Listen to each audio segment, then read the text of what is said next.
Welcome back in, flag throwers, and today we have a very, very, very, very special guest on the show today. He is the creator, founder, CEO, you name it, it is his brand. It is Jack Settleman of SnapBack Sports. You've seen it on Snapchat, Instagram, X, YouTube, and now he is here on Flag on the Take podcast. Jack, how you doing, man?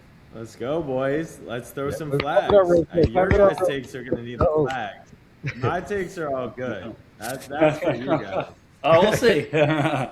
Jack, I've seen your comment section, dude. There's a lot of people that say otherwise. Non-ball knowers. We just call them non-ball knowers, Cole. That's right. Just be like, oh, thank you for exposing yourself as a non-ball knower. But Jack has been at it for a while. He is the main sports page on Snapchat, hence the name SnapBack Sports, the #1 sports account on Snapchat. I've been following Jack since he was a small page, so this is one of the dream guests on my list for this podcast. So I'm very excited for this episode, Jack. We really appreciate your time. There's probably, how long you been following for, Cole? How many years? Oh, I was in middle school, so it's been Since at he least was a 10 wee years. lad. Been a minimum 10 years. 10 years. How many posts do you think you've disagreed with that you've wanted to debate? Oh, God. We don't have enough to fit into this hour. All right, well, we got an hour, so we better get after it. Because Jordan, I know, especially with your cuties The and cuties pretenders, list. I was he- like, oh some- my gosh, every week. Who's his team? The Steelers. Who do you I don't think? think you remember. Remember at the game I had the jersey on. You were like, I don't think I could take the picture with him. Facts. Yeah. What were you upset about? That's what I don't understand. I don't even remember specifically. I think it was some of the rankings that you had. I was just like, nah, dog. It Not couldn't that. have been Steelers because Steelers been the craziest. No. feud. That one I agree with. Okay. All right, Okay, all right. they were That's cuties right, the whole that's right. season. That one I agree with, but some of them I Okay, thought all were crazy. Yeah. I'd have to go back and look. Well, Jack, before we get into all the sports take, just for people who aren't familiar with your story, we just had a few questions about, just your story and getting SnapBack Sports off the ground and whatnot. So I believe Jordan has the first question for you. Yeah, simple one. How did SnapBack Sports come to be? Yeah. So I was a sophomore in college at UT. Got my Longhorns on right now. What's the face for, Cole? Because I've seen so much of your pain throughout the years caused by the Longhorns. It's So much crazy. pain. Guys, I gotta get one chip. How do I not have one chip? Dude, I remember when you were saying Sammy Heisman. I remember. Heisman. Arch Those are might the get good you one. days. Arch might Those get are you. the good days. Now Arch Heisman. Well, I'm getting one this year though. Yeah, Arch might get you one. Yeah, so my sophomore year at Texas, me and my roommate started a phone case company, and we were advertising on social media. I was paying these sports accounts on Instagram so much money, and I was like, oh, I wish I was just making the money. They're not even doing anything. They're just posting highlights. So I went to Snap, made an account around the Red River rivalry game, Texas OU, my senior year. So it was like 2017 in October. And yeah, the rest is history. It's been a crazy journey. From, I think a lot of people know us from Snap, just the OGs, but now like 10-person team, people know us from college football, they know us from YouTube, they know us from TikTok, like you wouldn't even imagine. We got our own trivia app now, which is so cool. So That's yeah, pretty dope. it's taken on a life of its own, and the goal is just keep building it with the fam. Heck yeah. Go ahead, Appreciate Luke. it. Yeah, pretty awesome answer to kind of piggyback off of that. How did you grow SnapBack Sports from an idea into like a wildly successful media brand / business? I just realized, Luke, you have Yinzer over your left shoulder, and now I don't even know what to talk to you, but I like the Yins. I like the Yins. As I'm currently sitting, I'm like 3 miles away from downtown Pittsburgh. I love it. PNC, or is it still PNC Park, or what is it? Still PNC Park, yeah. How did we turn it into a real thing? Is the question. I think going like our edge. What makes us special is like I listen to the fans, right? And so ESPN and these big media companies, they've had a 1,000-year head start on us, but they don't listen to the fans. And so while they think that everyone wants, like debates and screaming at each other and ranking quarterbacks on First Take, if they actually listen to fans, you would hear like, you don't want that at all. And so that's kind of what's given us the edge. And people from day one were like, oh, I want to see what like Texas OU is like. Oh, I want to see what like a Ravens primetime game is like. And so we've just kind of expanded off of that. It's taken a long time, but we finally gotten to a place where I think, like you said, Luke, we're no longer just like a social media page, but we're an actual media brand, and that's really cool to me. Yeah, it is Pretty really dope. cool. And so SnapBack Sports is what you're known as now. But when I started following you, you were real_sports. Yes, sir. I remember you going through the whole cease and desist and all that jazz. So you realized real sports couldn't have been a thing anymore, which A, is pretty cool because that means you were big enough that the big guys were intimidated by you. But Yeah. B, you have to start from scratch. Like, oh my God, real sports, I've put so much effort into it, is up in dust. How did you pull SnapBack out of thin air? I mean, I like the name SnapBack better, so I'm glad that we got sent in that direction. It's catchy. It's 2 syllables. I think a lot of people, like, we keep getting the Barstool comp, so like they hear Barstool, they hear SnapBack. You know, real sports. It's less of a brand, but a name is just a name, right? It's what you make of it. Yeah. And so, funny enough, we sat down for like an hour, came up with a couple names, and that was it. And you know, us being huge on Snap, I think that was a starting point, and it made sense there. The hat, me having, you know, a history with alopecia, the yellow kind of came inspiration-wise from Snapchat. And yellow is like such a bold kind of color that most brands wouldn't use. And yeah, Luke's got it on his t-shirt, but it's done really well for us. I think it pops. I think it sticks out. And yes, Luke, many people joked when we launched the SnapBack brand instead of Real Sports, which had a little more purple yellow to it. They're like, why'd you launch a Steelers color brand? Like, you're a Ravens fan. I don't see it that way, but I do get why some may say that. So you actually kind of hit on a question I was going to ask you later, but you have a very inspiring story with alopecia. So if you just wanted to tell that to the viewer about your amazing journey and how you overcame it, and now not only did you overcome it, you're also like putting massive efforts into the alopecia community and spreading awareness. So I think it's really cool. So I think the viewers would like to hear about it. No, I appreciate it. I appreciate you letting me use your platform to kind of share the awareness, because that's really what a lot of it is. You know, cancer is very well known, well researched. Alopecia is an autoimmune disease that causes hair loss. So if you're looking at me today, you wouldn't really know that I have alopecia. But when I was in high school, so just a few years before I started the SnapBack brand or Real Sports brand, I didn't have a lot of hair. I didn't have my eyebrows. I didn't have arm hair, different things like that. How I overcame it was just by getting lucky. You know, one day it just started to grow back, and now thankfully there's a ton of like medicine and research on it, so it's helping people. But like Josh Dobbs, Ryan Shazier, Charlie Villanueva, that's why they import Jordan Walsh playing on the Celtics right now. Landon Jackson, he's on the Bills. Joey Logano just announced he has overcome it. Yeah, and I think like Logano is a perfect example of what I'm talking about. Everyone looks at Logano and is like, you don't have alopecia, like you're just balding, you're 40 something, right? Like you just don't want to say you're balding.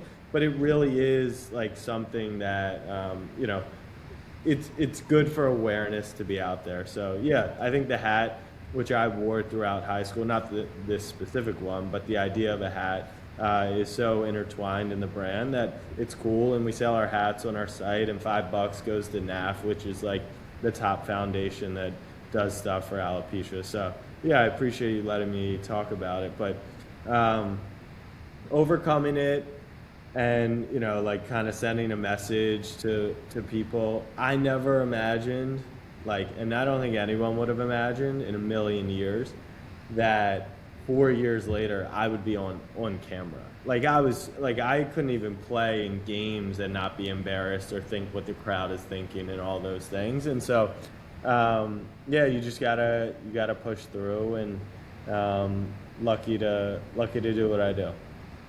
Yeah, it's really inspiring what you do for it. That's why I wanted to make sure that we talked about it on this episode. Appreciate it. But Jordan, you got the next couple questions? I do. As a sport management major, you know, you went to UT.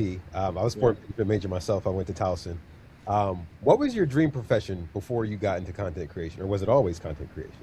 I think if I could think back, like I would say in high school, I always was entrepreneurial. So I would like string lacrosse sticks. I'm from Baltimore, so like Towson, shout out. Shout out. Yes, sir. Yes, sir.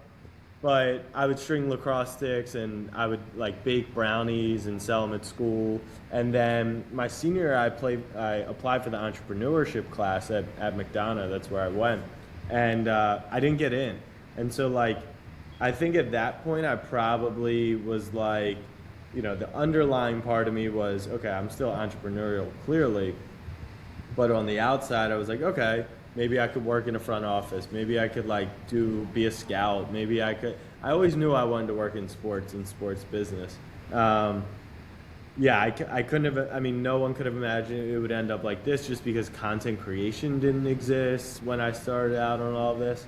But what about you guys? What has been your dream job in sports? Jordan, you can go first. So honestly, I kind of have like a similar route. So I went to Chesapeake Community for 2 years, just doing business administration. And then I applied to, I'm not going to lie, I was playing around in community college. So I did not have good enough grades to get into like the School of Business. So I'm like, what's the next best thing that I like? Sport management. So ended up going to Towson, got accepted, graduated with a 3.0. I was like, oh yeah, that's great. And so I always knew I wanted to work in sports. Right now, I work for the O's as like a administrative assistant. There like we go. Finance. Yo, O's, baby. Yeah. So Not even a baseball guy. not even a baseball guy, by the way. But it's just the way it worked out. God's good. But yeah, I'm enjoying it. Hopefully, it's something that I can do for the long term. But right now, I'm just enjoying the experience. Glad that I got my foot in the door. Yeah, that's the key takeaway is, like you said, maybe not the biggest baseball fan in the world, but you just got to get your foot in the door and you go from there. What was yours, Cole? Yeah, so as a kid, I always wanted to be like the GM of like the Ravens or the Orioles or something, just because I always thought that I knew what better than the actual guy that was in the seat, which for the Orioles growing up, I was probably right, but for the Ravens, definitely not. But as an adult, I really didn't know like what I wanted to do with life and just like in general, like not even just like sports related. But once Jordan and I started this podcast and like I actually got like started grinding on it, I was like, man, like this is what I want to do. Like have a platform to like be an escape from the world, because the world is so harsh, it's so cruel, it's so evil. There's so many bad things you see everywhere you look. To be able to be a comedic relief for someone to go and just escape from reality for an hour or two at a time, and to do it through sports, which is what I've always loved like the most in my life and been the most passionate about. I'm like, bro, this is what I want to do, whether it's like podcast episodes like this, or if it's like we started streaming on the channel now, like streaming video games. Nice. So whether it's either of those two, like no matter what it is, like we got a little community forming, and being able to help those people and talk to them and give them an escape, it means the world. I do this because I love helping people and because I love sports. So this is now my dream in sports. Awesome. You got one, Luke? Yeah, so my path is a little bit different. I mean, growing up, I loved playing sports. I actually played baseball and inline hockey growing up.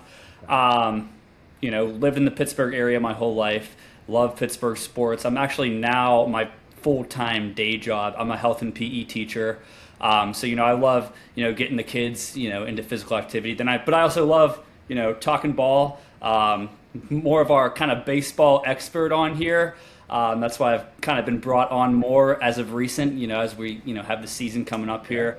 So that's kind of my backstory. I love getting the kids being physically active, but I also love talking ball. Love it. Yeah, Luke, you actually got the next couple questions for Jack, if you want to go ahead. Let's go. So, someone that's kind of under your umbrella, someone that I've followed for a long time, Timmy Takes, right?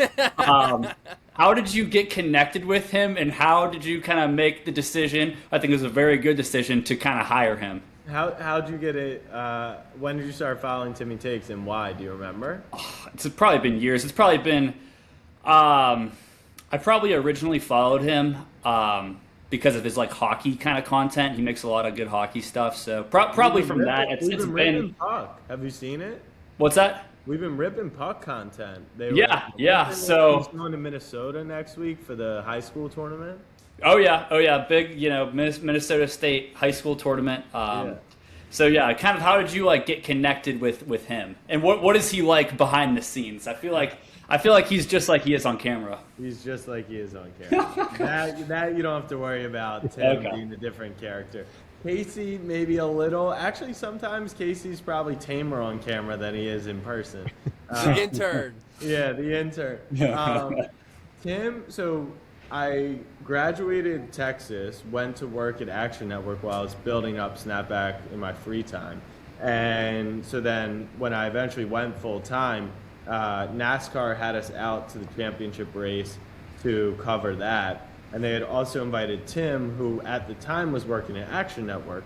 So I had dinner with Tim and some other people that weekend. And I get like, you know, there's Icybert, who like, you know that he's a good creator because you just see it in the follower count, right? And then there's Tim, who you meet him one time, you're like, oh, this kid's fucking electric. Like he's a, you know, he's a talent. He's just a talent that jumps off the page. So after kind of that weekend, and I had always been following him, keeping an eye on him, and when it was time for us to expand our talent team, I think he was the first person I called.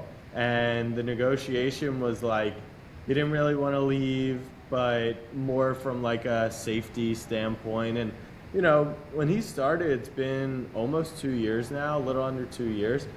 We hadn't really blown up. So like, he knew we were a thing, but a lot of our content was on Snap. We hadn't really started the YouTube. Like, things weren't going maybe as well as they are now. And so it felt like a big jump to him. Ironically, like, he would have been fired from Action Network because they did a whole, you know, big layoff. So he's so thankful that I kind of saved him from that sinking ship. But he deserves and has earned everything that, you know, he's done. He's a monster. Nice.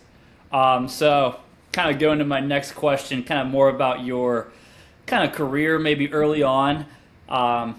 So Cole, what is this of us doing the show? Like a year and a half, getting close to 2 years this summer, right? Jordan and I have been doing the podcast for a little over 18 months. You've been involved for just about a year now because you first started like last baseball season.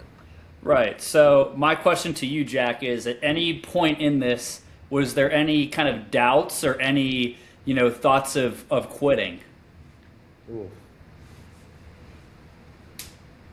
Good question, Luke. Tough question, right? Good question. Any doubts or thoughts of quitting? Doubts every single day. You know, no matter how well it seems to be going, there's a bunch of shit that, you know, we're not doing well that we need to figure out every single day. What does the future hold for us? You know, even with like AI, like it's like what, you know, there's doubts of what the future is just going to look like. And I think that, you know, even maybe outside of like Patrick Mahomes, everyone doubts themselves, right? At times. Russell Wilson was on top of the world. Yeah. And then he's now a backup, right? So like you always got it. And anxiety, I'm a person who has a lot of close friends, family, my wife with anxiety. Anxiety is a really good thing. It kicks your ass into motion. It's those people who have too much anxiety that like, okay, now it's like harming us, right? It's hurting us. So doubts all the time. Thoughts of quitting? No, never. Like, might as well just go out, fight. Like, I'm the type of person where if we're down 10 with 40 seconds left in a basketball game, I want to foul. I want to try and come back until like we're down 17 with 40 seconds left. You know, when like now you're just being an idiot. And I don't think that we've ever even gotten close to the point where I'm like, I feel like maybe we should just pack it in. We've failed a million times, and we've quit on ideas because it was time to move on. But no, I would never quit this. It's too fun. Yeah, seems fun. We have fun doing this, and it's only once a week. Exactly. It's just the boys hanging out talking ball. But Jack, you mentioned her, and when you were talking about anxiety, boys, we got to clap it up for Jack, man. About to be a first-time father here soon, man. Congratulations. Yo. How are you feeling about it? Has it set in yet? It's been like any pregnancy. It's just a wild journey, and first time, it's even wilder. I can imagine. Has it set in? Some of the baby scans that you can like see the baby, you're like, holy shit, like that's gonna be a real person. Definitely help it set in, but no, like anything in life, it's just gonna happen, and you're gonna figure it out. And I've met a lot of people, I've seen a lot of people, I've interacted with a lot of people, and a lot of them were parents, and it gives me confidence to say if they've done it, I feel like I can figure it out. So yeah, I'm pumped. Go. Hopefully in like six-ish weeks. So yeah, we're ready for our baby girl. Yeah, I was trying to make sure that we got you on before that, because I remembered. I was like, I don't remember exactly when, but I know it's in the spring. So I was like, I got to make sure he's on here before then. But yeah, congratulations. Boys, either of you got any more personal questions or professional questions before we get into sports? Yeah. This is just piggybacking off of Luke's question. If you could pinpoint it, what was the most challenging moment in your career thus far? And I guess what was the lesson that you took from that experience, if you have one? Oh, man, good question. Good question, Jordan. I'm eternally grateful. There's been difficult moments. There's been challenges. Our growth has been, up and to the right. It's not like we're super viral. It's not like we're, like exploding and growing overnight, millions of followers and, something like that. But it's been pretty steady. So the challenges, like overall challenges, haven't really been too crazy. What I've learned along the way is a million things, and maybe that's what it is. The biggest takeaway is, like, my favorite quote is, we overestimate what we can do in a year, but we severely underestimate what we can do in 10. Mm-hmm. And it's funny, like, we're coming up on year 9 in October, and you'd look back at, like, the first day that I posted content, would have never thought, like what that could have been, that we would have gotten to this point. But it's also been a long ass time, like 9 years. And I think that's why, people like Cole and, our true OGs who remember the real sports days, like they've seen me graduate college, get engaged, get married, and now have a baby very soon. I just think that's relatable because it's what everyone wants it to happen so quickly. But if you take this long-term vision on things, that's the right way to approach it. So yeah, think about it. If you guys are going to do the show for 10 years, which would be insane right now to think about. If you're going to do it for 10 years, you're 15% through. That's 8 minutes into the first quarter of an NFL game. It's early, like it's early. So take a long-term perspective on what you want to do. Thank you. So kind of a more fun question before we get into more of the sports takes. You've obviously interacted with a lot of pro athletes, a lot of big pro athletes. What's the craziest interaction that you've had with a pro athlete? Wow, that's a fun one. Craziest interaction that I've had with a pro athlete. Like crazy good, crazy bad, ridiculous, like what do you want to know? Just like something completely off the wall with, I don't even know, could be anyone. Yeah. I think my craziest or like most interesting, at least from my perspective, most interesting. When we had Odell on the podcast, I knew it. When we were doing it with Marlon, he showed up with his kind of like behind the scenes camera guy, because he brought his camera and like it's one of his helpers, and we were filming out of Marlon's apartment, and he sat in the corner and filmed the podcast, and he didn't really film like Odell walking in or walking out or like them interacting.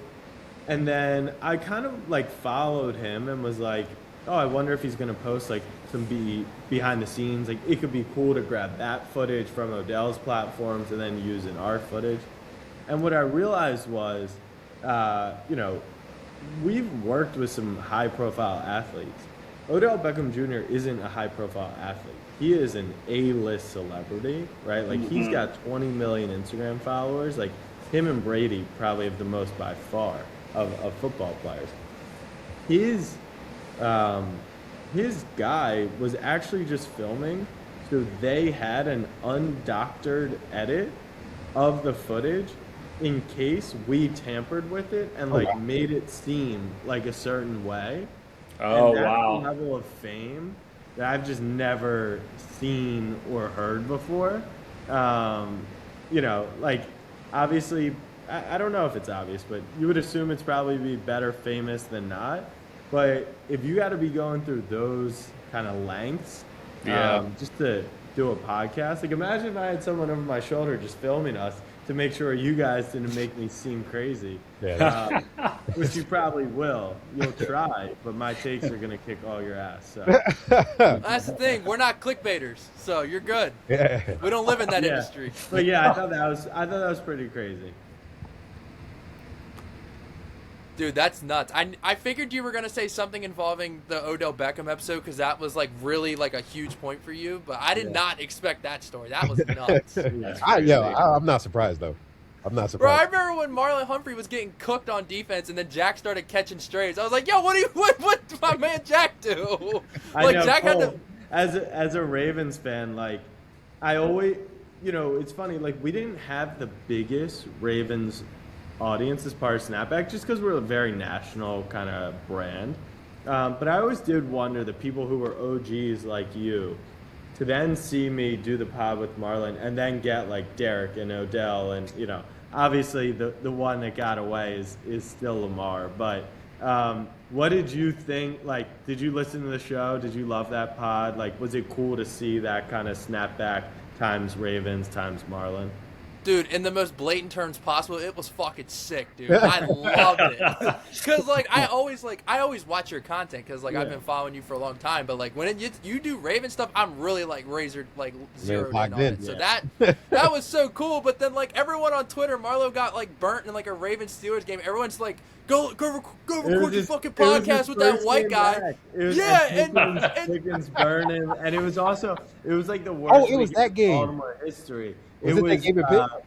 We got fucking smacked by the Rangers in both home games, and then in between the two games, Marlon cost the Ravens the game because of Pickens. So it was a nightmare. And like, hey, we filmed the podcast that night. He was back, and you know, I give him credit there because the for guy, better or worse. Yeah, he's consistent. I know the comments on that were crazy. Oh my god, dude! They were crazy. I was reading them, man. And Jack, I honestly thought you were gonna sound like 50 Cent. I'm like, what did he say fuck me for?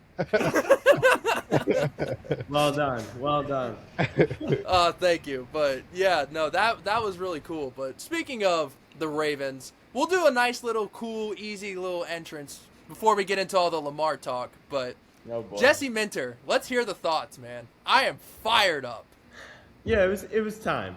I'm like reserved on it because I thought Ben Johnson last year was like an A+ talent, and I didn't think anyone in this, you know, coaching class or free, you know, I don't even know what you call it, coaching carousel maybe, was like super special.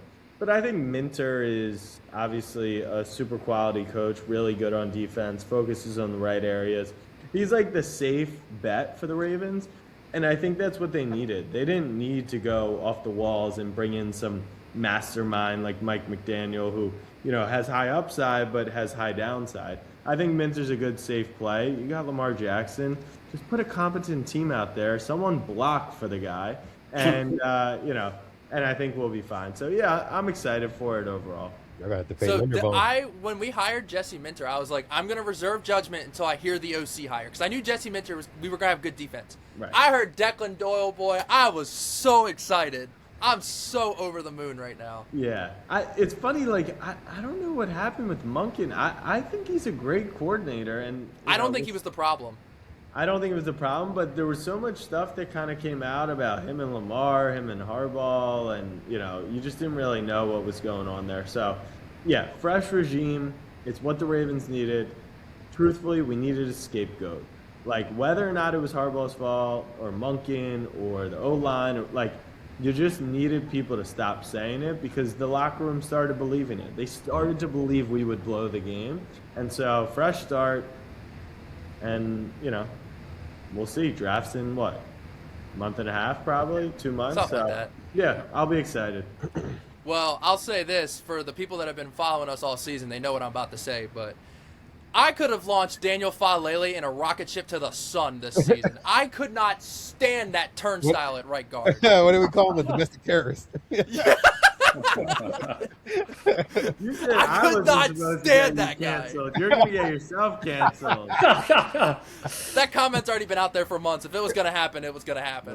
But, yeah, I could not stand that guy. And then I saw somebody said his projected contract is 2 years, $20 million. I'm like, dude, I'll do it for half the price, and I'll be just as good.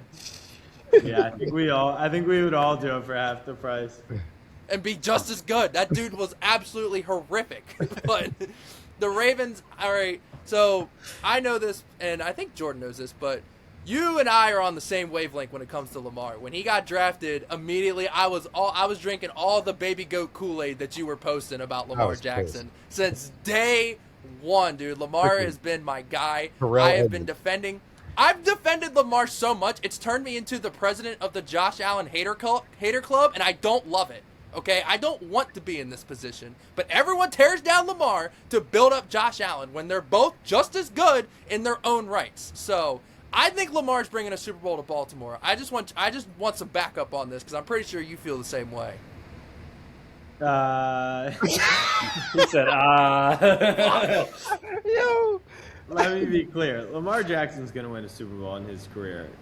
If he doesn't, he would be the most talented player since Marino.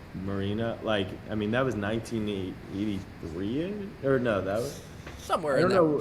I guess in in the 90s he would have stopped playing, but so it's been 25, 30 years. Whether or not it's going to happen in Baltimore, I think the Ravens have the infrastructure and the organization, and will find the talent to put a good enough team around him. The extension stuff is constantly weird. There's part of me that thinks he likes Baltimore, but he loves South Florida. So, you know, there's always reporting. I've only heard, you know, in this portion of his career, there were some concerns early with lack of focus and leadership, but like from what Marlon told me, there was no one who wanted to win and who cared more. And we see that on the field when he spikes his helmet or, you know, he kind of gets frustrated. So, yeah, but you would say the same for Josh Allen. Like, either of them not winning a Super Bowl would feel really, really weird if they truly ended their career without one. I just don't know if it happens in Baltimore. Obviously, I want it to happen in Baltimore. I do think it will happen in Baltimore. I think it could happen in the next 300 days in Baltimore. Your lips to God's ears. I guess it would happen in Los Angeles. But, yeah, he's just a special player. Anyone who tears him down, like, it's been cool to watch because he really was not a good thrower of the football. And at this point in his career, like, I couldn't have even imagined how, like, it was always he's going to be the best rusher in the league at the quarterback position. And then if he can get to, like, a above average, that would be, like, unstoppable player. And then, you know, last year he had a down year. It was just a weird year. He was back to being hurt a little. O-line couldn't block.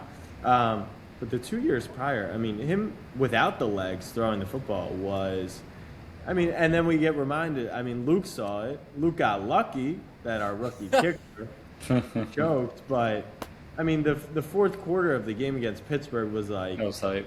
It was everyone's reminder, like, oh, that's how special this kid is. I was surprised. He usually don't play like that against Pitt. But he doesn't. The first 3 quarters is what he normally plays like, and we were like, damn, like, weird year, it's over. And then I was like, oh my God, get me in the playoffs. I just want to see what happens. Like, Lamar's Lamar again.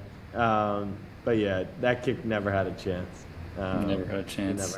So, do you think he's signing an extension? No. Damn it, Jack. Like, my gut actually says no. If he was, he would have signed it. That's how I feel. Dude, I can't see Lamar in another jersey. I need to mentally recover from this. I know you boys got some questions. Oh, that's not what I wanted to hear. Jordan, you got something? I got some baseball questions. I don't know if we want to completely shift I'll gears let you do yet. the baseball ones because the ones I got is related to a different sport. So All right, we will completely shift gears then. Of all the sports, every team, my favorite team of all time is the Pittsburgh Pirates. As you know, we've had, this great offseason. We usually don't do anything over the offseason. We've made all these great moves. Is it for real? Is Connor Griffin for real? What do you think about the Pittsburgh Pirates in 2026? Man, what are we talking about? The Pittsburgh Pirates. Oh, man. The Pittsburgh He said Pirates next question. For real. For real what? For real, like, third place in the NL Central? Like, what is for real? All right, hear me out. We got the best pitcher in baseball. We have some solid young arms behind him. We brought in Brandon Lau, someone who hit 30 home runs last year. We brought in Marcell Ozuna, someone who was... Brandon Lau hit 30 home runs. What's that? What team was Brandon Lau on? The Rays. Tampa. They play in a minor league park last year? All I'm going to say is now at PNC Park, he has a shorter porch in right field to hit as a left-handed hitter. Okay. We brought in Marcell Ozuna. He was fourth in MVP voting 2 years ago. 2 years ago. 2 years ago, Luke. 2 years ago? It's not that long, right? That's a long time. Okay. If something happened 2 years ago, you think, oh my God, that was only 2 years ago? Marcelo Ozuna. We got He's Paul on Skeens, fire. best pitcher in the league, right? Yeah. Maybe behind Tarek Skubal, who's not pitching in the WBC now for whatever reason. Coward. Or he's only limiting himself to one start. We got Connor Griffin coming up, who just jacked 2 home runs yesterday on the Red Sox in. Guys talking about spring training. He's not impressed. He's not impressed with the Buccos. This guy had 232 last year. Who are we talking about? Lau? Marcelo Ozuna. Look. Yeah, he had an injured off year last he had a hip injury. Now he's healthy. Okay. All right, that does happen. I will say, but he is a little older now. No. Yeah, he's getting up there, but he's been a DH only for like 4 years now. Well, the thing is, even last season, our pitching was so good that our record when we scored 4 runs was like really good. It was like 13 or 14 games over 500. The issue was we just didn't score 4 runs very often. Now we added, 3 or 4 legit bats to the lineup. So if we at least have an average, if not a little bit above average offense, we'll be looking pretty good. What's that? Who are the other legit bats? Or you're counting Griffin? We got Turn and Burn O'Hearn, baby. Yeah, we got Turn and Burn O'Hearn, Ryan O'Hearn, Lau, Ozuna, Griffin also coming. We have Joe Stitzen Garcia. Jake Mangum's pretty decent. Jake Mangum could be another good piece. All right, so Luke, the question is, like, what are expectations? Like, would I be excited if I'm a Pirates fan? 100%. Like, don't let me kill your joy. Like you said, you got Skeens, you got some guys behind him, you brought in bats. This is what being a sports fan's all about. Yeah, get excited. But, like, to me, you're still a central team. Like, you don't have superstars, around the park. So, like, what's your upside? You get into a 7-game series with the Dodgers, like, come on.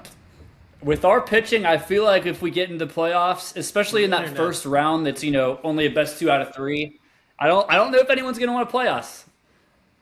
I honestly don't know if anyone's going to want to play us. Sure, yeah. But like, that's what I'm saying. As long as expectations are our ceiling is the DS, then I'm fine. But like winning a wild card series would get you excited, which is okay. It should for the Orioles too. Like, damn right. Yeah, like it's all good. But Orioles have a little more upside than the Pirates, in my opinion. But we also play in the toughest division in baseball. So that's true. Our division is weak, and we can run the table. You know what I mean? Yeah, so. Hundo P. Okay.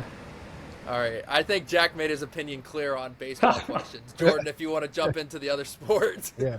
Okay. We're gonna start off with the Knicks, man. How can the Knicks get over the hump? How can they get to the Eastern Conference Finals? How can they get to the finals?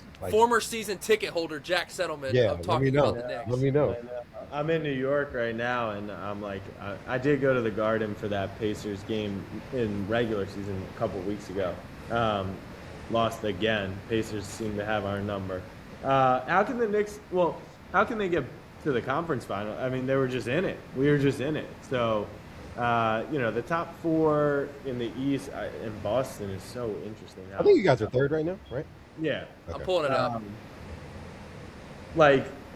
It's just a really 3rd. good team. It's a good team with really quality NBA players. And I know that might sound like silly, but I think what you saw last year when they faced off with Detroit, and Detroit will be more experienced, but when you have that much talent on the floor, you just overwhelm teams. And then when you have the best closer in basketball and Jalen, you're going to win a lot of tight games, and that's what playoff games are. I think the conference finals against Indy kind of got away from them, and that was a Thibodeau issue. But there are real glaring holes in Cat and Brunson being pretty subpar defenders. So yeah, to get back to the conference finals, I don't think that crazy, right? They'll host one of those bottom half teams, and then beating Cleveland, who they absolutely own. Harden just got hurt again, or playing Detroit, who they beat. Why are you shaking your head, Luke? We don't own Cleveland? Luke doesn't know basketball. I don't know basketball, but if I were to root for anyone, it would be Cleveland, even though I haven't watched a full NBA game probably in 8 years. That's fair. So to get back to the conference finals, but here's the thing. That shouldn't be the goal, right? They want to take a step forward. So you got a better coach this time around. I don't think anyone in the East is unbeatable. And, everyone was like, oh, everyone's playing for second place. And then the Thunder start to look human. I don't think you can win a championship with Karl Anthony Towns, if I'm being completely honest. I hope I am so wrong, but I don't know. It's just you get into the playoffs and there's this very famous talk at this MIT conference in sports, and it's who's the fucker? Who's the Warriors old GM? Bob Myers. Yeah, Bob Myers. And they're having a discussion, and it's essentially when you get the scouting report in the regular season, right? Okay, you make your guy go left, right? He can't go left, so you start to force him left. But it's not that serious, right? There's 82 games. When you get into the playoffs, not only is the scouting report make this guy go left, the scouting report, because you're playing 7 straight games against them, is make this guy go left. When he goes left, he's going to counter to this move. And his point is, you got to have 3 levels to your game. You got to have 3 counters to what you want to do. And that was initially the concern with Lamar in the playoffs, was once the defense is really taking away the first option, what was his second, and then what was his third? All the drive against Buffalo has answered all those questions for me, right? He went right down the field, nose day. I think Bateman might have even been hurt at that point, and scored a touchdown. When you go after Karl Anthony Towns, man, it's just until they stop it, they're gonna do it, right? They don't let up. They just abuse the matchup. It reminds me of when Brian Flores, when he was the Dolphins head coach. Oh my God! He zero blitzed Lamar, right? And Lamar couldn't figure it out in the moment. So, yeah, I don't see much in the ability to hide Cat, but he provides a lot for you offensively. So you just got to hope he's a neutral, and then Jalen takes over. And Tatum got hurt. We were gonna win that series anyways, but people get lucky. The Pacers could have won the championship, and then Halliburton gets hurt. So you just never really know what's going to happen. Cat's just too zesty to win a championship. I get it. That's not the thing. That's not the thing. I love those videos so much. Camera's going to pop up in the background. I didn't say that. Oh, man. Jordan, I know you got some bullshit to spew about the NFL, bro. Just let it rip. Okay. I know you got some stuff to fire off. Steelers, they made a lateral hire. Honestly, we're going to be 9-8, 10-7 again, either missing the playoffs or being a first round exit again. What do you think the North is going to be outside of the Steelers and Ravens? Because I think they're going to be consistently what they are. We're going to get probably Aaron Rodgers back and still, like I said, be 9-8, 10-7, whatever. But I guess I know you said that the Ravens are going to be contenders. I guess Cleveland, Cincy, where do you see them going? Or where do you see the North as a whole going? Yeah, I mean, there's still a lot of roster construction to be done, right? We got the draft, free agency, and the trade. So It's tough to fully predict it because I almost feel like we're in, all we have answered is who is that coach. I mean, we don't even know if Rodgers is technically coming back, although he'll do his whole skit and I'm sure suit up for the Steelers. So, what I think now is the Ravens have serious holes to kind of patch up on the O-line and the D-line. So I think they'll address that. We'll see. It'll be a work in progress, and maybe towards the end of the season they get to full completion there. But with Lamar, you're always going to win 10 games, right? If he can stay healthy. So I'm confident the Ravens are a playoff team. I think the Steelers should be decent again, in their norm. I think obviously Cleveland, I'm pretty low on, just like quarterback wise. And then Cincy is the wild card. And if they should trade T. Higgins. Like they should use some of that cap. They should have traded him on the rest of their roster, but they seem convinced that going forward with that crew is the way to go. And if I were Joe Burrow, I'd be chomping at the bit too. I would love Jamar Chase on one side and T. Higgins on the other. I'd feel good about that. But you're going to lose a lot of games. So, yeah, I mean, he hasn't stayed healthy. They haven't won a lot of games. It's been weird for the Bengals the last few years. Typical North, right? Everyone will go 4-2 in division, and the Browns will go 1-5, but beat one of the teams. Yep. And it's actually the most predictable, although it's the most unpredictable division. At the same time, it's weird. Yeah. You know what really grinds my gears, and you were just talking about it. This past playoff years, everyone's like, oh, the AFC's so wide open. No Mahomes, no Lamar, no Burrow. Why the fuck is Joe Burrow in that conversation? He has not made the playoffs in 3 years, and they're talking about, oh, no Joe Burrow in the playoffs. Yeah, no shit, Sherlock, okay? They're not gonna make the playoffs. I'm tired of him being in that category, okay? He made 1 Super Bowl, yes. How many Super Bowls has Lamar made? I get it, okay? He's made 1 Super Bowl, but other than that, they have the same amount of playoff success, and they still have a dog shit head coach and a dog shit defense. Like, we need to stop including Burrow in these conversations.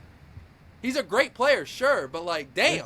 This is like the, what is it? This is how it always goes. The Lamar love train, right? Like, Lamar's the best player ever, and then you're like, oh my God, I hate Josh Allen, I hate Joe Burrow, I hate all these people because they shit on Lamar just to prop them up. And I've just come to the conclusion, like, Lamar is so good, I don't really care, whether they want to include Burrow in that conversation. If you want to say Allen's better, do your thing. I just want to go get a Super Bowl. That's all I care about. I must say, you just sound like somebody who's very content with his quarterback. Yeah. I want to be there. Yeah. I'd love to be there as well. I'm still on the front lines. Yeah. Hey, fight that good battle for us. I appreciate it. But yeah, at this point, I just don't take anyone seriously who thinks. That's what I'm saying. Fighting over who's 1, 2, 3, or 4 is a waste of time.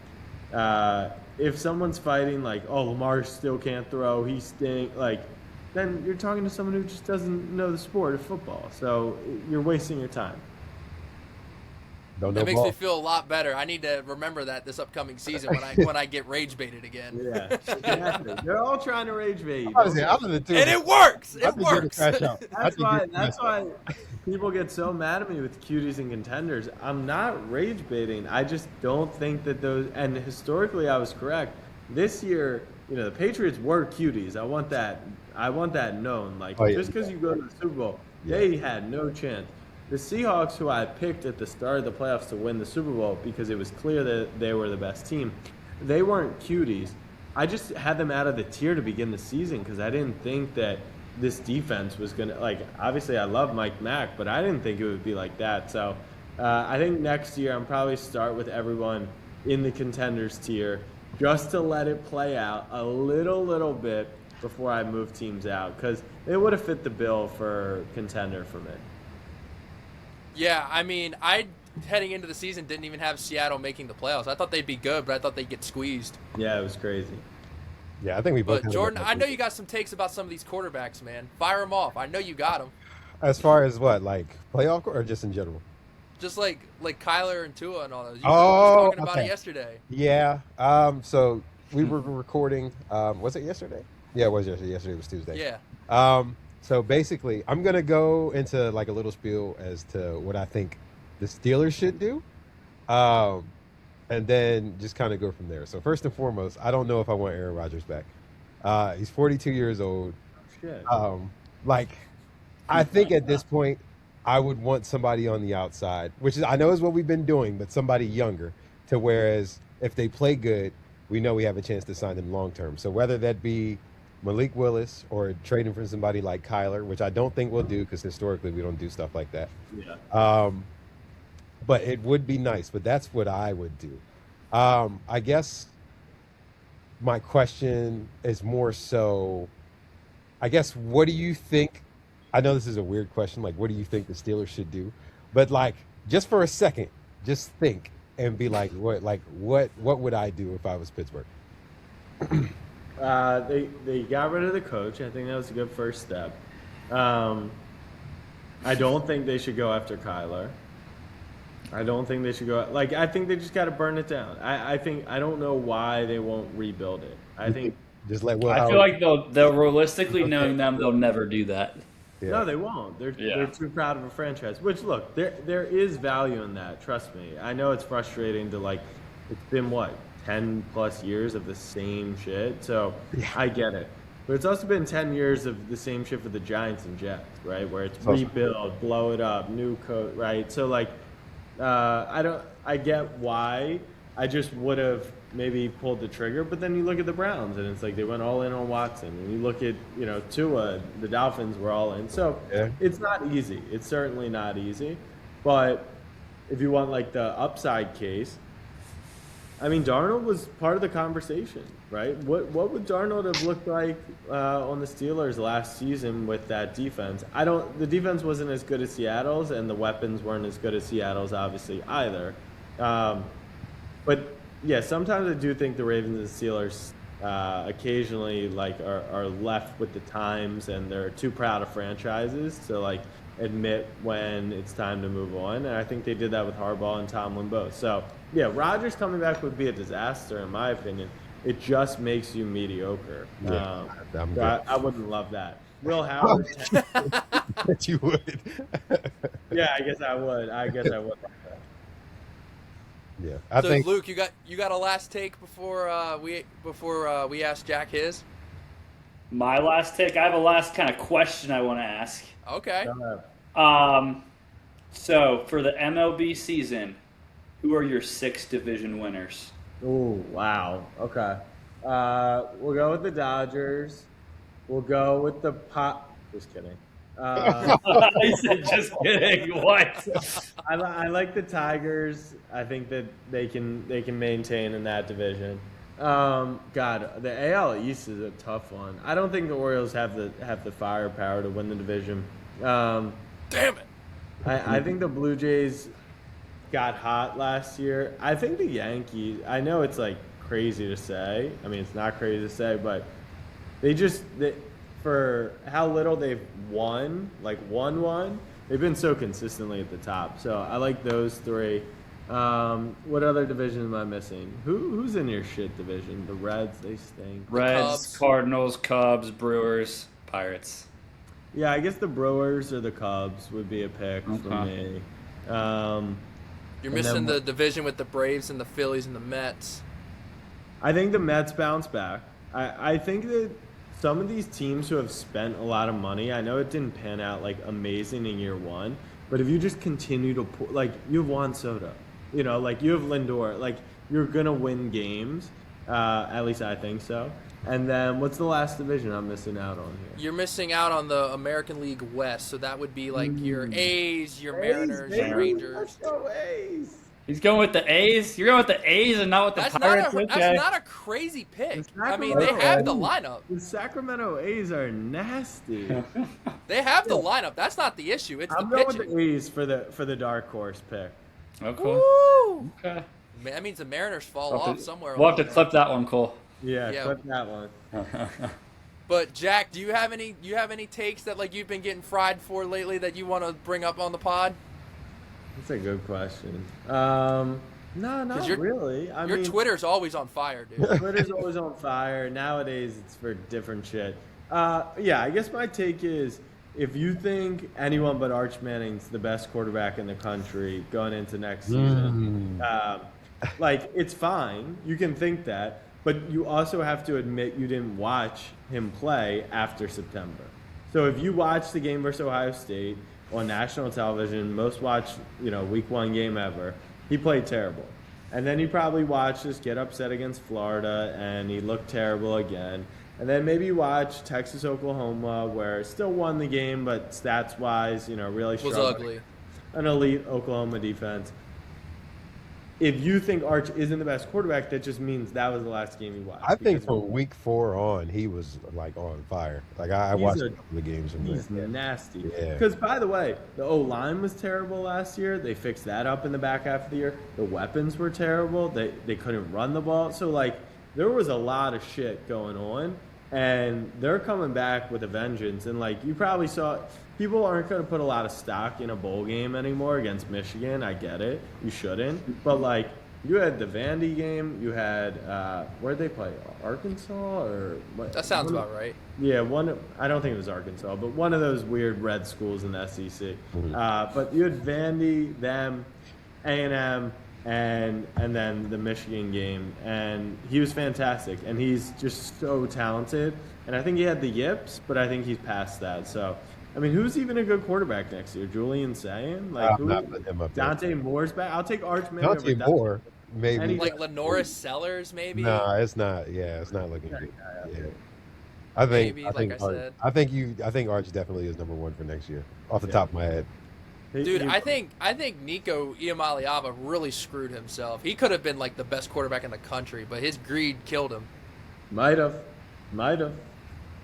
But Jack, thank you so much for your time. This was an absolute blast. We Absolutely. would love to have you back on the pod at some point. Obviously, you're going to have some really amazing things that happen in your life, so it won't be anytime soon. We get that, but we would love to have you back on eventually. Keep kicking ass, and let everyone know where they can find you and what you're going to be posting about now that football season's SnapBack over. Sports, baby. Luke, Cole, Jordan, appreciate the love. Appreciate you guys. Keep doing your thing, and snap back to the moon. Hell yeah. Flag throwers, you know how we end these episodes. We're not going to apologize for winning. No, we are not. We will see y'all next week. See ya. Let's go.